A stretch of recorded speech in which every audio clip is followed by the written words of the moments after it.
Welcome to the New Minority Reports, the news channel that brings you critical insights and analysis on issues affecting today's world from fresh and often overlooked perspectives. We dive into current affairs, breaking news and in-depth reports on topics that matter most to patriots across the UK and beyond. Before we dive into today's stories, make sure to hit that subscribe button below, and don't forget to click the notification bell so you're the first to know whenever we release a new video. Whether you're here to stay informed, explore new viewpoints, or join the conversation, we're excited to have you with us. Now let's get into it. Dawn Butler, Labour MP for Brent Central, has faced widespread criticism following a tweet in which she described newly appointed Conservative leader Kemi Badenoch as the black face for white supremacy. Butler's controversial statement has sparked intense debate, raising significant questions about ideological diversity and identity politics within UK society.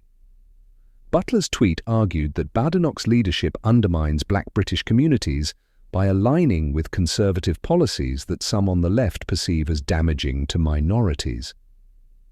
The backlash has been swift and significant, with voices from across the political spectrum expressing disapproval.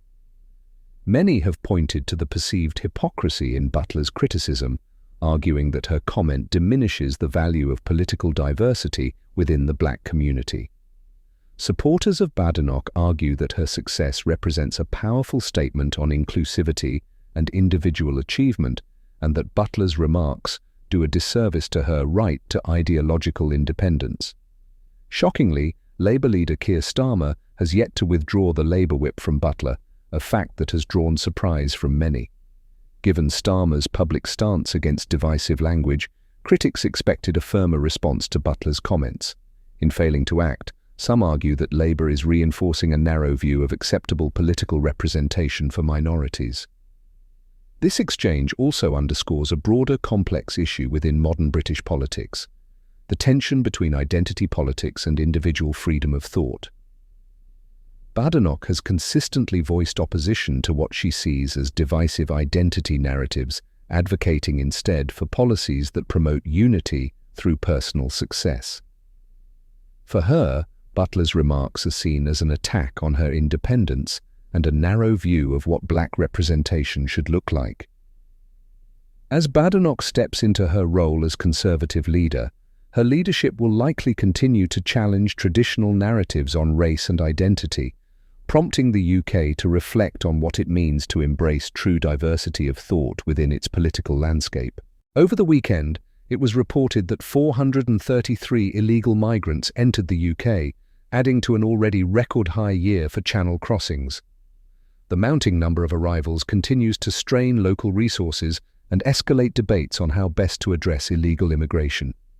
With housing costs for migrants reaching around £145 per night, or an annualised expense of approximately £41,000 per person, the financial burden has increasingly drawn criticism from councils and citizens alike. Despite public concern, Prime Minister Keir Starmer and his administration have not taken significant steps to reduce these numbers or implement stricter immigration control measures. Many have called for urgent reform, arguing that current policies fall short of deterring illegal crossings. While Labour has acknowledged the ongoing challenges, critics argue that meaningful action has yet to be introduced, particularly around collaboration with other European nations to curb smuggling operations and improve border security. As migrant numbers climb, the government's approach, or perceived lack of one, will likely face increased scrutiny, with many urging the Starmer administration to prioritise effective measures that address both humanitarian needs and taxpayer concerns.